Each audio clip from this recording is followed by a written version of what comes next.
আসসালামু আলাইকুম রহমতুল্লাহি ওয়া বারাকাতুহু। সম্মানিত দর্শক, সারা বাংলাদেশে এখন তারেক ঝড় চলছে, তারেক জ্বরও চলছে। ঝড় মানে কালবৈশাখীর ঝড় নয়, এটি বাতাসের প্রবল ধাক্কা। চারিদিকে শুধু তারেক রহমান সাহেবের কর্মকাণ্ড এই গত কয়েকদিনে, এগুলো নিয়ে খুব ইতিবাচক আলোচনা হচ্ছে। এটিকে আপনি তারেক ঝড় বলতে পারেন। আর তারেক জ্বর চলছে। ইতিমধ্যে তিনি যে সকল সিদ্ধান্ত নিয়েছেন, যে সকল কথাবার্তা বলেছেন, সেগুলো যদি শেষ অবধি বাস্তবে রূপ লাভ করে, তাহলে তার যারা প্রতিপক্ষ, রাজনৈতিক প্রতিপক্ষ, তারা জলে স্থলে অন্তরিক্ষে মানে একেবারে এমনি এমনি না খেয়ে মরে যাবেন। একটা ব্যাং বা যে কোনো একটা প্রাণীকে অভুক্ত অবস্থায় যদি রেখে দিলে সে যেভাবে মরে যায়, তারেক রহমান সাহেব এখন যে কাজগুলো করা শুরু করেছেন, এগুলো যদি শেষ পর্যন্ত করতে পারেন, তার রাজনৈতিক প্রতিপক্ষ এভাবে শুকিয়ে যাবে।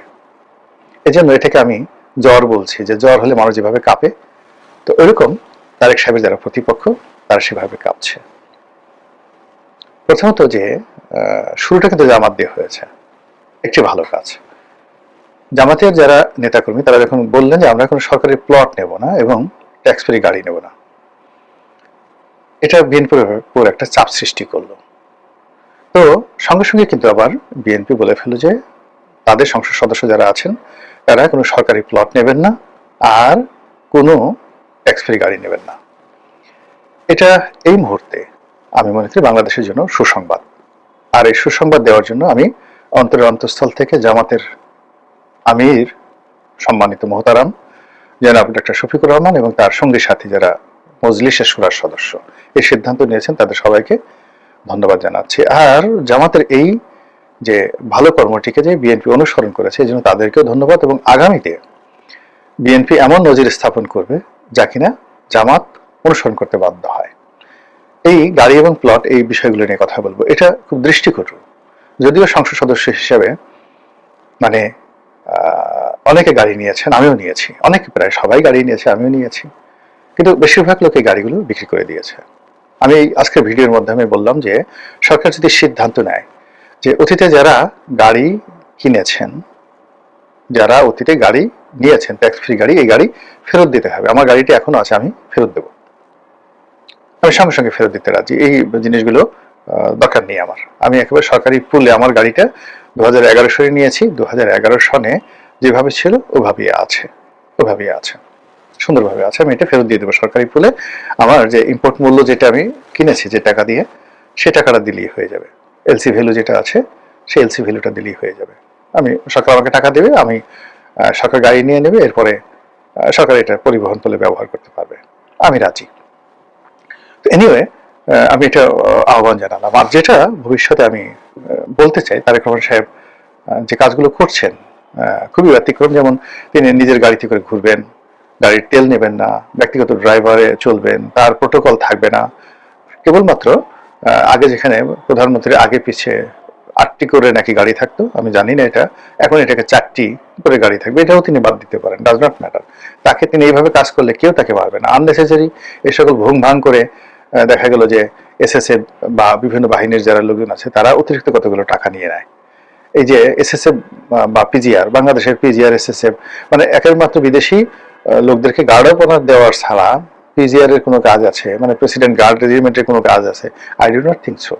বাংলাদেশে এই যে ছোট্ট একটা মানে মানে মব, ছোট্ট একটা বিরোধ, এই যে এই সময়টাতে গত 17 মাসে সেনাবাহিনী, পুলিশ, নেভি কেউ তো রক্ষা করতে পারেনি, তারা নিজেরা ইয়ানফসি করেছে।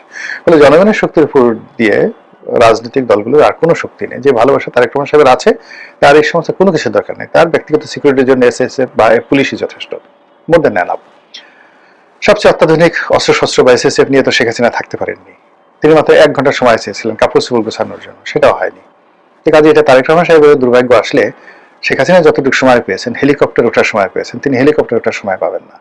কাজেই তাকে জনগণকে রাজি খুশি করতে হবে, যেটা তিনি এখন করার চেষ্টা করেছেন। তাকে স্বাগত, ধন্যবাদ জানাই যে তিনি এই প্রধানমন্ত্রী যে ভুং ভাং এটি কমিয়ে দিয়েছেন। দ্বিতীয়ত হলো যে আমার অনুরোধ থাকবে তার প্রতি, তিনি ওই যে বিদেশে যে লাট বহর নিয়ে ডক্টর মোহাম্মদ ইউনূস গেছেন, তারপর বিদেশে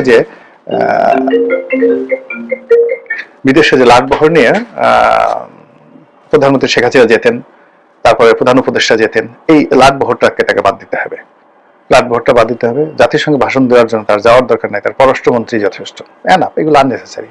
এই জাতিসংঘে গিয়ে তিনি ঘোরাফেরা করার চেয়ে তিনি যদি এই পঞ্চগড়ে যান বা অন্য এলাকাতে যান, লোকজনের সাথে কথাবার্তা বললে এটা তার উপকার হবে। তিনি তো লন্ডনে থাকতে কোনোদিন লর্ড সভাতে, ওই বিভিন্ন জায়গাতে, কমন সভাতে, তারপরে বিশ্বের বিভিন্ন রাজপ্রাসাদগুলোতে ক্ষমতার জন্য ঘুরে বেড়াননি।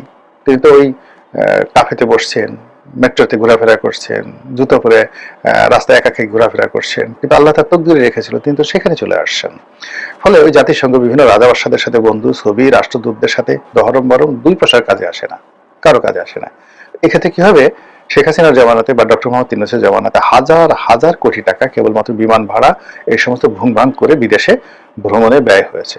উনি এটা বন্ধ করতে পারেন যে না, আমি এই কাজগুলো করব না, যেখানে যাওয়া দরকার আমি একা যাব, আর নিজের ব্যাগ নিজে টানবো। অতীতে যেভাবে আমি আমার ব্যাগ টেনেছি, প্রধানমন্ত্রী হিসেবে আমি আমার ব্যাগ টানবো, প্রধানমন্ত্রী হওয়ার আগে আমি প্লেন থেকে নেমেছি, আমি সেম কাজ করব। মানুষ মাথায় করে নাচবে, মানুষ মাথায় করে নাচবে। এরপর যে জিনিসটি হচ্ছে যে তিনি যে প্রধানমন্ত্রী অফিসের যে আপ্যায়ন, এই আপ্যায়নটা বাদ দিতে পারেন। ওখানে কোনো আপ্যায়ন দরকার নেই, এবং এই কাজে হাজার হাজার কোটি টাকা খরচ করা হয়েছে। প্রধানমন্ত্রীর বাসায় সেই অবকাশ থেকে খাবার আসবে, তিনি কয়েকদিন পর পর বিভিন্ন লোকের ভোজ সভার আয়োজন করবেন, পিঠাপুলি পায়েসের আয়োজন করবেন। এই সমস্ত মানে তার যদি করতে হয়, তিনি বিভিন্ন প্রাইভেট কোম্পানিকে যদি ইভেন্ট ম্যানেজমেন্টে দিয়ে দেন যে ঠিক আছে, এখানে ওই আকিজ গ্রুপের ব্যানার থাকবে, গণভবনে, বঙ্গভবনে, তারা এই অনুষ্ঠান করবে, তিনি দেবেন, যারা করতে চায় তারা করবে, আদারওয়াইজ এই সমস্ত অনুষ্ঠান তিনি রাজকোষ থেকে একটা পয়সা খরচ করবেন না। বিশ্বাস করেন, একেবারে তাকে বাদশাহ নাসিরুদ্দিনের মতো মানুষ ভালোবাসবে, শ্রদ্ধা করবে। আমি এই অবস্থা। আরেকটা বিষয় যেটা তারেক জর এবং তারেক ঝড় সম্পর্কে বলতে চাই, এটা যদি তিনি করতে পারেন তিনি অমরত্ব লাভ করেন। সেটা হলো এই যে সংসদে যে সংরক্ষিত মহিলা আসন, এই মহিলা আসনে দলের যে মনোনয়ন, এটা খুব জঘন্য। এই এরশাদ সাহেব এই জিনিসটা শুরু করেছিলেন, এবং ওই সময়টাতে এটাকে নিয়ে বলা হয়েছিল যে সংসদে 30 সেট অলংকার, সুন্দরী সুন্দরী নারীদেরকে এরশাদ সেই এমপি বানিয়েছিলেন, 30 জনকে বানিয়েছিলেন। তারা এসে সেজে গুজে সংসদে বসে থাকতো। এদের সংসদে মানে বসে রাষ্ট্র পরিচালনা, সংসদ পরিচালনা, দেশ পরিচালনা, নারীদেরকে রিপ্রেজেন্ট করা, মানে ন্যূনতম যে 1% একটা সিঙ্গেল উদাহরণ আছে আমি সেই এরশাদের জমানা থেকে আজ পর্যন্ত দেখিনি এই সংরক্ষিত মহিলা আসনের। এবং এদের কারণে অনেক সমস্যা হয়। সংসদে বসে থাকে, যেভাবে কথাবার্তা বলে, ঘেঁষাঘেঁষি করে, যাদের একটু অভ্যাস খারাপ তারা পুরুষদের সাথে ঢলাঢলি করে, ক্ষমতা পেতে চায়, মন্ত্রীদের সাথে রং করে, নানা রকম। আবার এই মনোনয়ন পাওয়ার জন্য কি সে জঘন্য কর্মকাণ্ড হয়। অনেক স্বামী তার বউ পাঠায় দেয়। আমি কি বলবো, এই রোজার মাসে, এই আজকে রোজার দিনে প্রথম রোজাতে এই ধরনের কথাবার্তা বলতে হচ্ছে। ফলে এই জায়গাটাতে তিনি যদি দলের যারা নেতাকর্মী রয়েছেন, যোগ্য নেতাকর্মী রয়েছে নারী, তাদেরকে পুরুষদের মতো মনোনয়ন তিনি আহ্বান করলেন, দল থেকে মনোনয়ন দেওয়া হলো।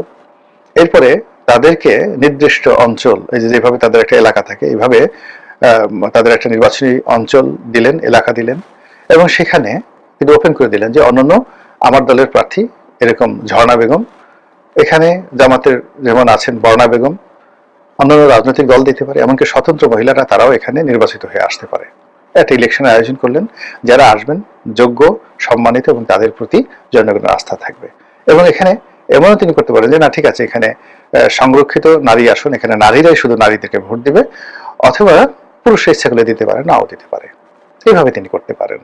কিন্তু এই যেভাবে দলীয় মনোনয়ন, এটা যদি অব্যাহতভাবে চলতে থাকে, এই এরশাদের আমলে যে কটা খারাপ কাজ হয়েছে, এই প্লট দেওয়া, গাড়ি দেওয়া, এই সংরক্ষিত নারী আসন, এই জিনিসগুলো এরকমই হবে, এগুলো ভালো হবে না।